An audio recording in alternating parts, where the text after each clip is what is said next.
कल्पना कीजिए, मतलब एक ऐसे अस्पताल की कल्पना कीजिए जहां हर दिन हजारों लोग अपने जीवन की भीख मांगने आते हैं। हाँ, और वो भी बिल्कुल असाध्य बीमारियों से छुटकारे की उम्मीद लेकर। बिल्कुल। लेकिन सबसे अजीब बात यह है कि उस जगह की जो नींव है ना, वो एक शमशान घाट की राख पर रखी गई है। सुनने में ये एक बहुत ही अजीब और असंभव सी बात लगती है ना। मतलब एक तरफ जीवन देने की गुहार है और दूसरी तरफ मृत्यु का सबसे बड़ा प्रतीक। सही कहा, ये एक बहुत बड़ा विरोधाभास है। तो आज के हमारे इस विस्तृत विश्लेषण में हम ठीक ऐसी ही एक रहस्यमयी जगह की गहराइयों में उतरने वाले हैं। हम बात कर रहे हैं झारखंड के देवघर में स्थित बाबा वैद्यनाथ धाम की। जो कि अपने आप में रहस्यों का एक बहुत बड़ा केंद्र है। बिल्कुल, और श्रोताओं के लिए ये जानना जरूरी है कि आज का हमारा ये गहन अध्ययन एक बेहद विस्तृत डॉक्यूमेंट्री जिसका नाम दिव्य कथा है, उस पर आधारित है। हाँ, और हमारे आज के स्रोत सिर्फ कोई सुनी सुनाई कहानियों का पुलिंदा नहीं है। एकदम सही, बल्कि ये धर्म, सदियों पुराने इतिहास, ब्रिटिश काल के गजेटियर और मतलब आधुनिक विज्ञान के तथ्यों का एक बहुत ही ठोस मिश्रण है, जो इस चर्चा को बहुत प्रामाणिक बनाता है। हमारा मिशन आज इस विरोधाभास को सुलझाना है कि कैसे एक मंदिर जहां भगवान शिव की एक वैद्य यानी एक डॉक्टर के रूप में पूजा होती है, वो एक चिताभूमि पर खड़ा हो सकता है। श्रोताओं के लिए ये सफर बहुत ही रोमांचक होने वाला है।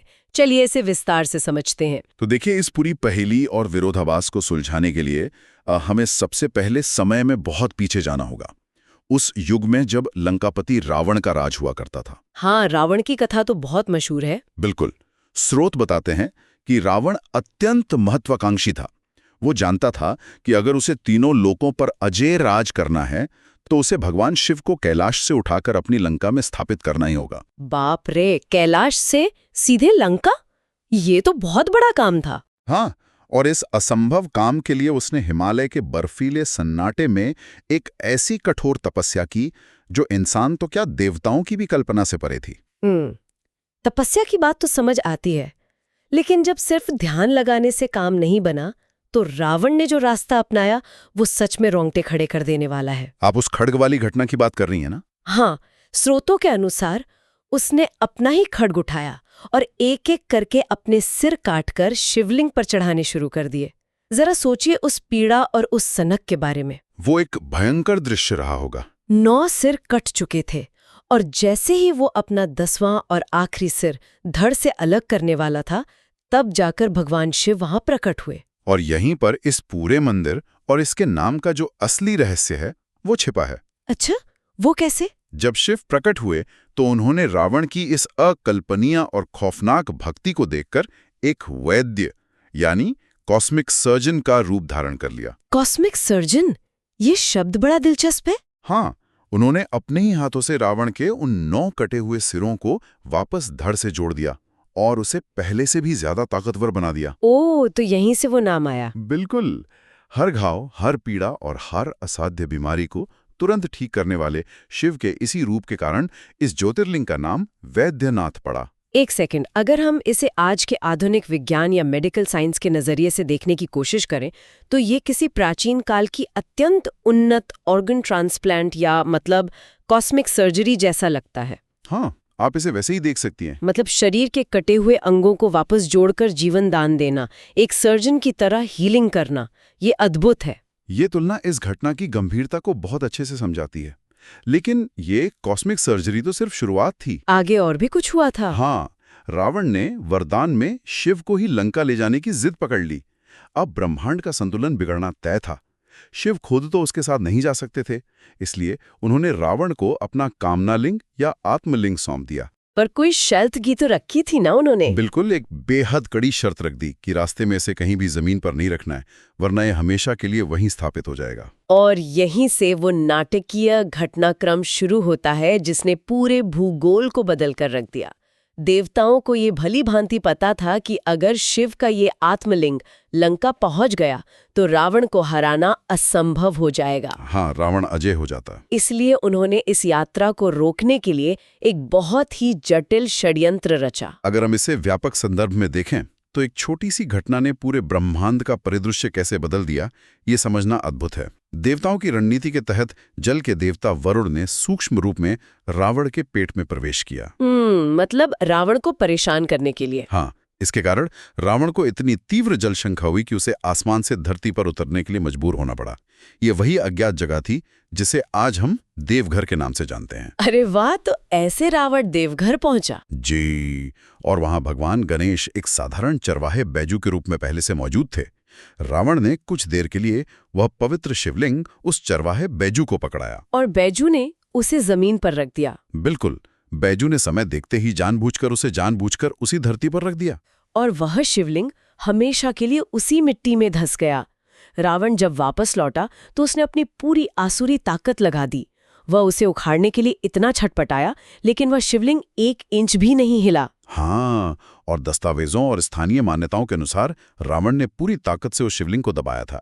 यही कारण है कि रावण के अंगूठे के निशान आज भी वैद्यनाथ के उस शिवलिंग के ऊपरी हिस्से पर धसे हुए महसूस किए जा सकते हैं। सच में? हाँ, और जब उसे इस पूरी प्रक्रिया में भयंकर प्यास लगी तो उसने क्रोध में आकर जमीन पर जो जोरदार प्रहार किया, उससे एक विशाल जलकुंड बन गया, जिसे आज रावण तालाब या शिवगंगा कहा जाता है। ये कहानी स्पष्ट करती है कि ये अद्भुत शिवलिंग देवघर की धरती तक कैसे पहुंचा। लेकिन इस मंदिर की जमीन का जो रहस्य है, वो इस कहानी से भी कहीं ज्यादा गहरा और परेशान करने वाला है। आप चिताभूमि वाले पहलू की बात कर रही हैं? हाँ, मैं यहाँ थोड़ा रुकना चाहूंगी और एक बहुत ही तार्किक सवाल पूछना चाहूंगी। 1 मिनट, अगर शिव यहाँ वैद्य यानी सबसे बड़े हीलर हैं, तो फिर वो महाकाल या अघोर रूप में क्यों है? ये एक बहुत ही वाजिब सवाल है। आदि शंकराचार्य के 12 ज्योतिर्लिंग स्तोत्र में इस जगह को चिताभूमि यानी श्मशान कहा गया है। क्या जीवन देने वाले और मृत्यु के बाद भस्म करने वाले का एक ही जगह होना आपस में टकराता नहीं है? विरोधाभास तो है। वही तो, एक अस्पताल की नींव किसी श्मशान पर कैसे हो सकती है? देखिए, ये विरोधाभास सतह पर देखने में अजीब जरूर लगता है, लेकिन इसके पीछे शिव पुराण का एक बहुत ही गहरा दर्शन छिपा है। कथा के अनुसार जब प्रजापति दक्ष के यज्ञ में माता सती ने अपमान सहन न पाने के कारण आत्मदाह कर लिया था। हाँ, वो बहुत ही दुखद घटना थी। तो शिव उनके जलते हुए शरीर को कंधे पर उठाकर पूरे ब्रह्मांड में क्रोधित होकर तांडव करने लगे थे। उस विनाश को रोकने के लिए विष्णु जी ने अपने सुदर्शन चक्र से माता सती के शरीर के 51 हिस्से किए थे। वही 51 हिस्से जिन्हें आज हम 51 शक्तिपीठों के रूप में पूजते हैं। सही, एकदम सही। शोधकर्ताओं और प्राचीन पुराणों के अनुसार माता सती का हृदय ठीक इसी स्थान पर आकर गिरा था। ओहो, हृदय यहाँ गिरा था। हाँ, और सबसे महत्वपूर्ण बात जो इस जगह को शमशान बनाती है, वो ये है कि भगवान शिव ने स्वयं उस हृदय का दाह संस्कार इसी धरती पर किया था। शिव के उस कृत्य के कारण ये जगह ब्रह्मांड की पहली, सबसे पवित्र और सबसे महान चिताभूमि बन गई। ओह, अब ये तस्वीर साफ हो रही है। मतलब देवघर दुनिया की इकलौती ऐसी जगह है जहां शिव का ज्योतिर्लिंग और सती का शक्तिपीठ एक साथ एक ही प्रांगण में मौजूद हैं। बिल्कुल, और इसीलिए शिव यहाँ सिर्फ एक हीलर या वैद्य नहीं है, वो शमशान के अधिपति भी हैं। ये तो बहुत ही अद्भुत संगम है। जीवन और मृत्यु का ये संगम इसे दुनिया का सबसे अनूठा केंद्र बनाता है। जन्म से लेकर मृत्यु तक का पूरा चक्र यहाँ एक ही जगह पर सिमट जाता है। यहाँ बात बहुत ही रोचक हो जाती है, क्योंकि मतलब चिताभूमि की यह पहचान इतिहास के एक बहुत बड़े विवाद को जन्म देती है। जी हाँ, विवाद तो है। एक ऐसी बहस जिसने दशकों से इतिहासकारों, धर्मशास्त्रियों और विद्वानों को उलझा कर रखा है कि आखिर असली वैद्यनाथ ज्योतिर्लिंग है कहाँ, क्योंकि भारत में एक और जगह है जो यही दावा करती है। ये भारत के धार्मिक इतिहास का एक बहुत ही जटिल विषय है। भारत में मुख्य रूप से 2 जगहों को असली वैद्यनाथ ज्योतिर्लिंग माना जाता है। वो 2 जगह कौन सी है? एक तो यही झारखंड का देवघर, जिसके बारे में हम बात कर रहे हैं, और दूसरा महाराष्ट्र के बीड जिले में स्थित परली वैजनाथ। इन दोनों ही स्थानों पर सदियों से लोगों की अटूट आस्था रही है और दोनों के पास अपने अपने तर्क हैं। तो अगर हम बिना किसी पक्षपात के सिर्फ सबूतों और ऐतिहासिक दस्तावेजों को देखें तो दोनों पक्षों के दावे क्या हैं? अगर हम परली वैजनाथ के दावों की बात करें तो उनके पास भी बहुत मजबूत आधार हैं। 1784 के आसपास महान मराठा रानी अहिल्याबाई होलकर ने इस मंदिर का बहुत ही भव्य जीर्णोद्धार करवाया था, जो इसके ऐतिहासिक महत्व को साबित करता है। हाँ, और महाराष्ट्र की क्षेत्रीय परंपरा और प्राचीन कथाओं में इसे मेरू या कांतपुर भी कहा जाता है। सबसे बड़ा दावा यह है कि आदि शंकराचार्य के स्तोत्र के कुछ संस्करणों में परल्याम वैद्यनाथम का स्पष्ट जिक्र मिलता है। अच्छा, तो ग्रंथों में भी नाम है? जी, परली के संतों और वहां के ऐतिहासिक दस्तावेजों का मानना है कि देवघर में जो लिंग है वो रावण द्वारा लाया गया कामना लिंग है, जबकि असली और आदि ज्योतिर्लिंग परली में ही स्थापित है। ये महाराष्ट्र के परली का एक बहुत ही ठोस पक्ष है। हाँ। अब अगर हम देवघर की तरफ लौटें तो उनके पास अपने बचाव में क्या ऐतिहासिक या साहित्यिक प्रमाण है जो इस दावे को चुनौती देते हैं? देवघर का दावा बहुत ही पुराने और सटीक साहित्यिक दस्तावेजों पर टिका है। शिव पुराण की कोटि रुद्र संहिता में ज्योतिर्लिंगों का वर्णन करते हुए एक श्लोक है जिसमें 2 बेहद महत्वपूर्ण शब्द आते हैं। कौन से शब्द? पूर्वोत्तरे और प्रज्वलिका निधाने। अगर हम भारत के आध्यात्मिक केंद्र यानी उज्जैन से दिशाओं को मापें तो देवघर बिल्कुल पूर्वोत्तरे यानी उत्तर पूर्व दिशा में सटीक बढ़ता है। ये तो दिशा वाली बात हो गई। दूसरे शब्द का क्या मतलब है? और प्रज्वलिका निधाने का संस्कृत में अर्थ ही चिता भूमि है, जिसे हमने अभी सती के हृदयपीठ के संदर्भ में समझा। क्या इन धार्मिक ग्रंथों के अलावा कुछ भौतिक या पुरातत्व साक्ष्य भी हैं जो देवघर के दावे को मजबूत करते हैं? इतिहास के पन्नों में इसके बहुत से भौतिक साक्ष्य दर्ज हैं। देवघर परिसर में 1596 ईस्वी का गिद्धौर राजवंश के महाराजा पूर्णमल का एक प्रमाणिक शिलालेख मौजूद है जो मंदिर के प्राचीन अस्तित्व की गवाही देता है। और अंग्रेजों के समय का कोई रिकॉर्ड? हाँ, अगर हम ब्रिटिश काल के दस्तावेजों को देखें तो 1877 में ब्रिटिश इतिहासकार सर विलियम विल्सन हंटर ने अपनी किताब a statistical account of Bengal में देवघर का बहुत ही गहराई से विश्लेषण किया है। उन्होंने क्या लिखा था? उन्होंने वहां के पुजारियों के विशाल सिस्टम, तीर्थयात्रियों की भारी भीड़ और इसके पूरे आर्थिक व सामाजिक ढांचे का जिक्र किया है, जो बताता है कि यह सदियों से एक विशाल इकोसिस्टम रहा है। तो श्रोताओं के लिए हम देख सकते हैं कि दोनों ही स्थानों के पास अपने अपने ठोस ऐतिहासिक और ग्रंथीय प्रमाण हैं। ये विवाद हमें ये बताता है कि आस्था किसी एक भौगोलिक स्थान या नक्शे की मोहताज नहीं है। बिल्कुल सही। लोग जहां शिव को जिस रूप में पूजते हैं वो ऊर्जा वहां स्थापित हो जाती है। और शायद यही इस विवाद की सबसे खूबसूरत बात है। भले ही असली ज्योतिर्लिंग को लेकर इतिहास में बहस हो, लेकिन जिस विज्ञान और वास्तुकला पर देवघर का ये ढांचा खड़ा है उस पर कोई बहस नहीं कर सकता। वास्तुकला तो वहां की बेजोड़ है। अगर हम मंदिर के भौतिक ढांचे की ओर देखें तो वो भी अपने आप में विज्ञान और आध्यात्म का एक अचंभित कर देने वाला अजूबा है। देवघर के इस पूरे परिसर में 22 मंदिर हैं। जी, 22 मंदिर। लेकिन दुनिया के हर शिव मंदिर के मुख्य शिखर पर त्रिशूल होता है, जबकि देवघर के मुख्य शिखर पर 5 कांटों वाला पंचशूल लगा हुआ है। ऐसा क्यों? ये बहुत असामान्य है।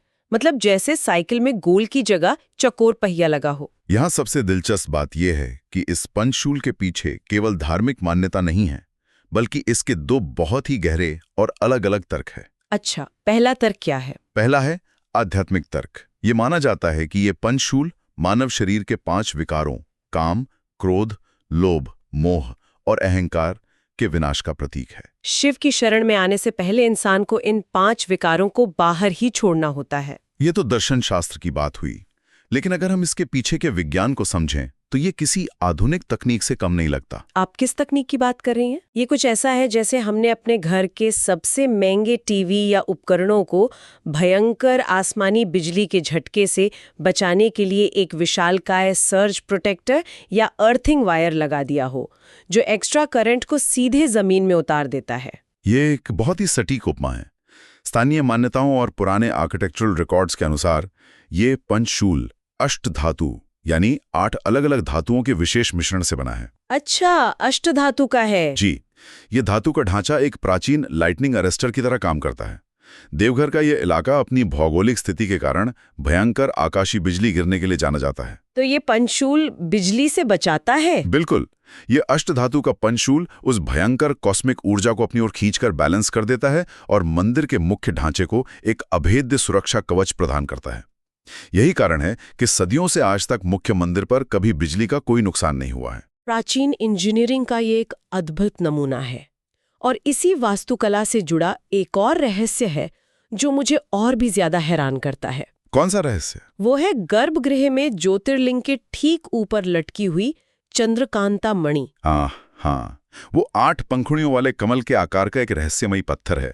सबसे हैरानी की बात यह है कि बाहर चाहे मई जून की कितनी भी झुलसा देने वाली गर्मी हो, भयंकर सूखा पड़ा हो, इस मणि से साल के 365 दिन 24 घंटे पानी की बूंदें शिवलिंग पर टपकती रहती हैं। एक सेकंड, ये भौतिक रूप से कैसे संभव है?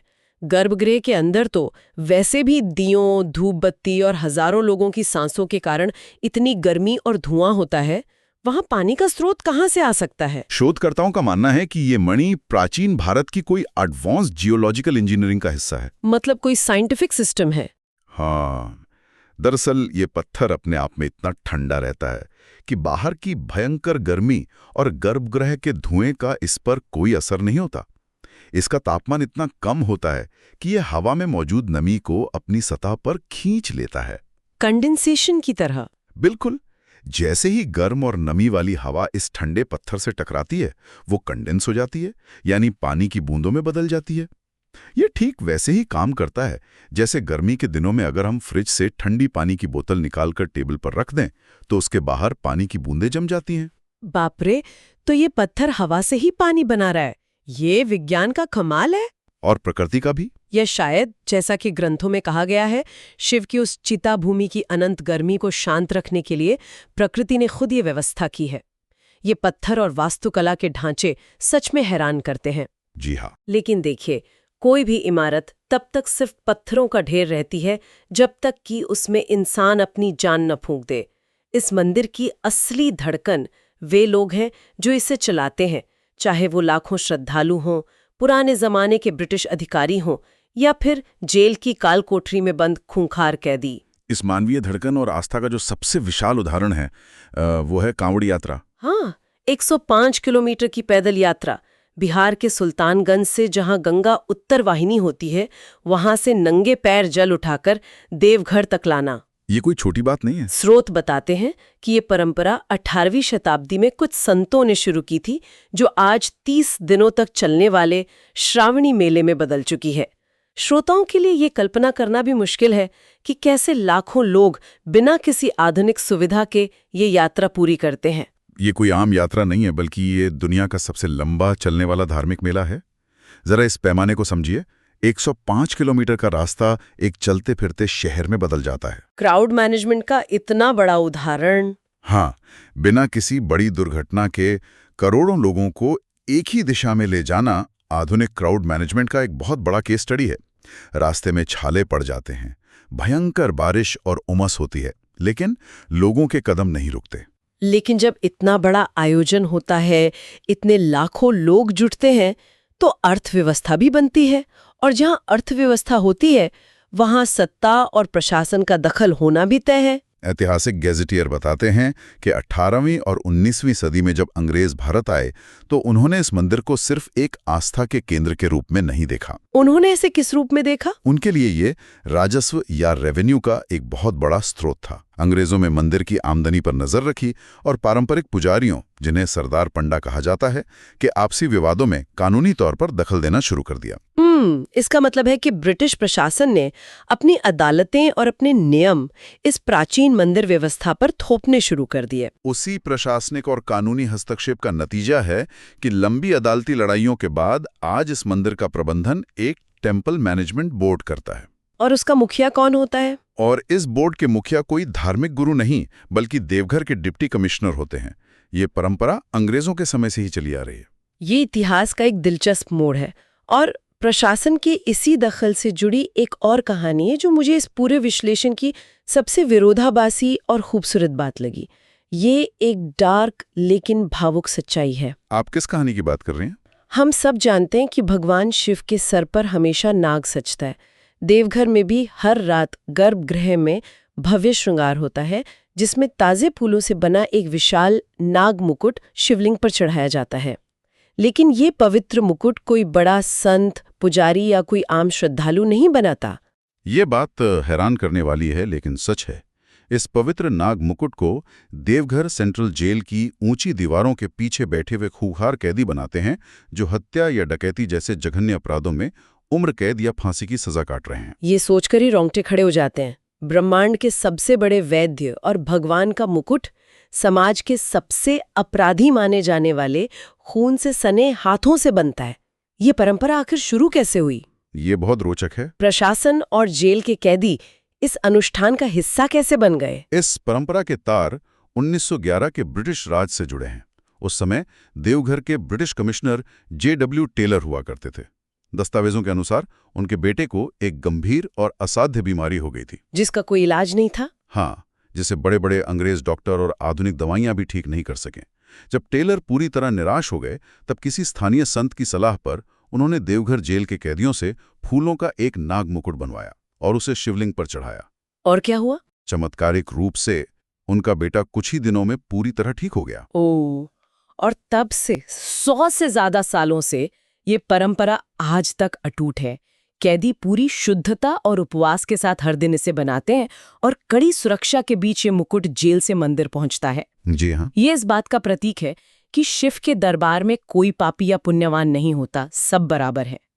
तो इतने सारे ऐतिहासिक, पुरातत्विक और चमत्कारिक तथ्यों को खंगालने के बाद तो आखिर इस सब का मतलब क्या है? हम उस मूल सवाल पर वापस आते हैं। क्या ये मंदिर सच में लोगों को शारीरिक रूप से ठीक करता है? ये तो बहुतों का अनुभव रहा है। क्या सच में कोई कॉस्मिक सर्जरी होती है? मेडिकल रिकॉर्ड्स बताते हैं कि कैंसर और पैरालिसिस के ऐसे कई मरीज जिन्हें डॉक्टरों ने जवाब दे दिया था, वे यहाँ आकर ठीक हुए हैं। इस बात से इससे एक महत्वपूर्ण सवाल खड़ा होता है, क्या सच में देवघर की हवाओं में कोई रहस्यमयी जादू है, या भगवान शिव सच में एक सर्जन की तरह अदृश्य रूप में आके हील करते हैं? विज्ञान क्या कहता है? अगर हम इसे आधुनिक विज्ञान और मनोविज्ञान के नजरिए से देखें तो हमें एक बहुत ही स्पष्ट और तार्किक जवाब मिलता है, जो किसी जादू से कम नहीं है। और वो तार्किक जवाब क्या है? वो कौन सा विज्ञान है जो इन बीमारियों को खत्म कर रहा है? देखिए, जब कोई इंसान गंभीर बीमारी से जूझ रहा होता है, जब उसे लगता है कि अब मौत करीब है, तो उसका शरीर भयंकर डर और स्ट्रेस में होता है। ऐसे में हमारा दिमाग शरीर को बचाने के लिए कॉर्टिसोल नाम का एक स्ट्रेस हार्मोन रिलीज करता है। हाँ, कॉर्टिसोल के बारे में सुना है। लेकिन समस्या ये है कि ये कॉर्टिसोल हमारे शरीर के इम्यून सिस्टम यानी रोग प्रतिरोधक क्षमता को पूरी तरह से शट डाउन कर देता है। आसान भाषा में कहें तो स्ट्रेस के कारण हमारा शरीर बीमारी से लड़ना ही बंद कर देता है। बिल्कुल, मेडिकल साइंस भी यही कहता है कि स्ट्रेस किसी भी बीमारी का सबसे बड़ा दुश्मन है।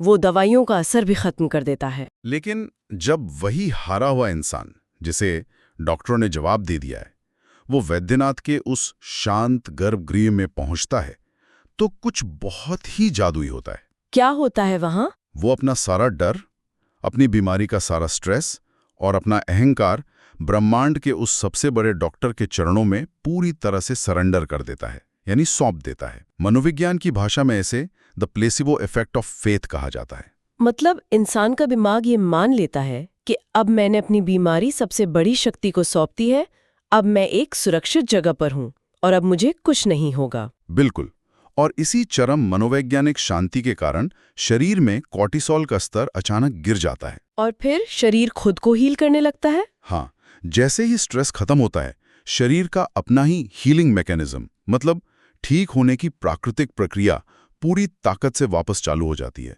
इम्यून सिस्टम फिर से बीमारी की कोशिकाओं पर हमला कर देता है।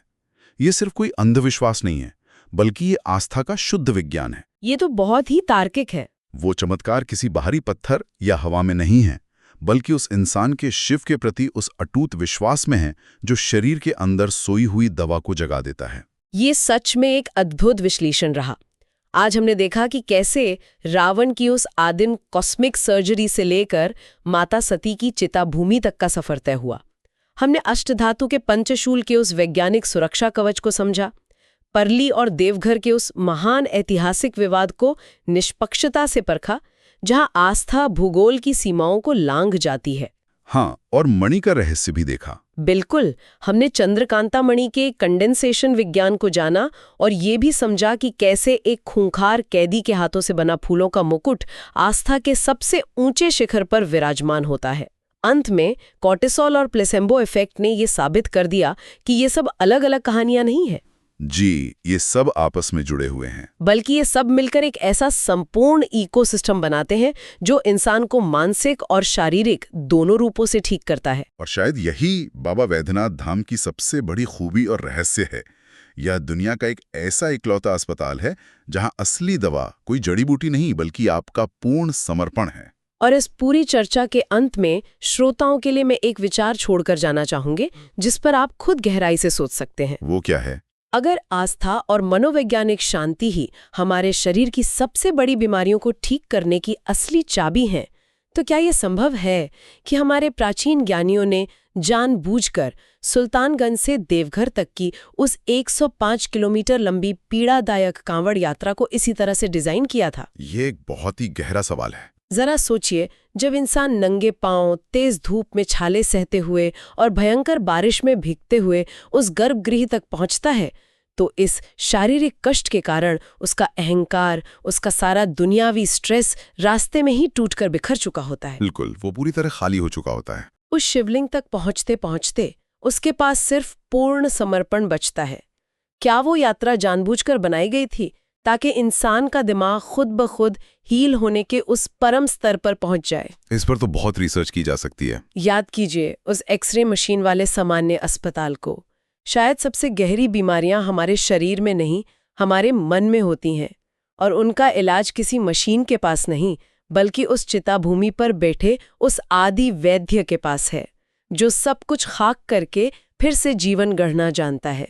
आज के हमारे इस गहन अध्ययन में बस इतना ही। इस विचार पर जरूर गौर कीजिएगा।